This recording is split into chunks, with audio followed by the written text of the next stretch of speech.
নমস্কাৰ। মানুহৰ জীৱনত সমস্যা কেতিয়াও শেষ নহয়। মানে মানুহৰ সমস্যা সমাধানে নহয়। কাৰণ বহুত আছে। এতিয়া সমস্যাসমূহ যিহেতু শেষ নহয়, কিন্তু মোকাবেলা কৰিব লাগিব। সমস্যাৰ লগত যদি মোকাবেলা কৰা যায়, তেতিয়াহ'লে অলপ কণ্ট্ৰলত থাকিব পাৰি। বিভিন্ন সমস্যা জনসাধাৰণৰ। গুৱাহাটীত বসবাস কৰা মানুহখিনি তেওঁলোকেতো একদম ভালকে গম পায় সমস্যা কি। সমস্যা কাক বোলে ভালকে গম পায়। আৰু যোনে বুজি নাপায়, সি কেতিয়াও বুজি নাপায়। মই যদি সমস্যাৰ বিষয়ে আলোচনা কৰোঁ, আজি মই প্ৰথমতে গেছ চিলিণ্ডাৰৰ কথাই আলোচনা কৰিম।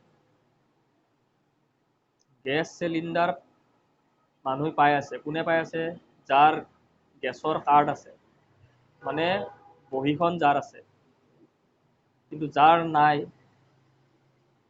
সিহঁতে কি কৰি খাব? বেছি দামত খাব লাগিব, এইও এটা সমস্যা। বহুত ডাঙৰ সমস্যা এইটো, বুজি পালে? এতিয়া গেছৰ কথাটো যদি মই আলোচনা বিলোচনা কৰা যায়, তেতিয়াহ'লে আপোনালোকে লক্ষ্য কৰিব যে এই ভুলটো প্ৰথমতে কাৰ? আজি গেছ এজেঞ্চিসমূহে যদি ইচ্ছা কৰে, যাৰ যাৰ গেছৰ কাৰ্ড নাই, এই মানুহখিনিক গেছৰ কাৰ্ড বনাই দিব পাৰে বিনামূলীয়া কৰি। কাৰণ টেংকিটো তেওঁলোকৰ আছে।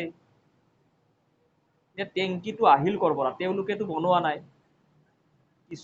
প্ৰথমতে কিছুমান মানুহে বহুত আগতে গেছৰ টেংকিসমূহ মানে যেতিয়া অভাৱ হৈছিল, মানে সমস্যা আহিছিল, অভাৱ হৈছিল, তেতিয়া কিছুমান মানুহে গেছৰ টেংকি বিক্ৰী কৰি নিজৰ জীৱন যাপন কৰিছিল। সেইটো আজিৰ চৰকাৰৰ নহয়, আগৰ চৰকাৰ। এতিয়া গেছৰ অলপ নাটনি হৈছে। কাৰ হৈছে? যাৰ মানে গেছৰ মানে বহী নাই, গেছৰ বুক নাই, তাৰ অলপ সমস্যা হৈছে। কাৰণ বেছি দামত কিনিব লাগিল। বেছি দামত কিনিব লগাৰ কাৰণে তেওঁলোকৰ টকা উপাৰ্জনো কম। আৰু যাৰ মানে বহী আছে, তেওঁলোকেতো আৰামত খাই লৈ আছে। এতিয়া মই গেছ এজেঞ্চি আৰু জনসাধাৰণক মই এটাই কথা ক'ম, যে হয়তো আপোনালোকে যদি আপোনালোকৰ গেছৰ বহী দি যদি আপোনালোকে আনি দিব পাৰে, মানুহ সহায় হিচাপে আপোনালোকে দিব পাৰে। দাম বেছি নল'ব, কাৰণ ৩,০০০ টকা ২৫০০ টকাত যদি আপোনালোকে যদি গেছৰ দাম লয়, বহু মানুহে চলিবই নোৱাৰিব। বুজি পালেনে? গতিকে মানুহে মানুহক সহায় কৰিব লাগে, এই কথাটো সঁচা।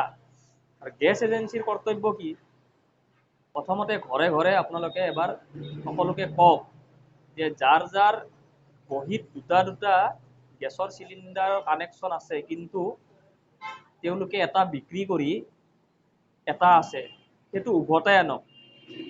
আৰু যাৰ গেছৰ টেংকি আছে, কিছুমান মানে কি হ'ল, হেৰিবিলাকেও বিক্ৰী কৰি দিছিলে, গেছৰ কোম্পানীবিলাকেও মানে এজেঞ্চিবিলাকেও বিক্ৰী কৰিছিল। তেওঁলোকে বহীবিলাক বনাই দিয়ক। বহীবিলাক বনাই দিলে কি হ'ব? তেওঁলোকে আপোনালোকৰ পৰা গেছ ল'ব, ব্লেকত ল'ব নালাগে। এই সমস্যাৰ পৰা অলপমান মানে মুক্ত পাব জনসাধাৰণে। এইটো গুৱাহাটীত বেছিকৈ অলপ অসুবিধা দিয়া দেখা যায়। কাৰণ বহু ঠাইৰ পৰা মানুহ আহি কাম বন কৰি চলি খাই আছেতো, ইয়াতেতো খৰিৰ ব্যৱস্থা নাই। গতিকে এই বস্তুটো মই সাধাৰণভাৱে ক'লোঁ, আপোনালোকে ভালকৈ চিন্তা চৰ্চা কৰি চাব আৰু এজনে সিজনক সহায় কৰিব। ধন্যবাদ।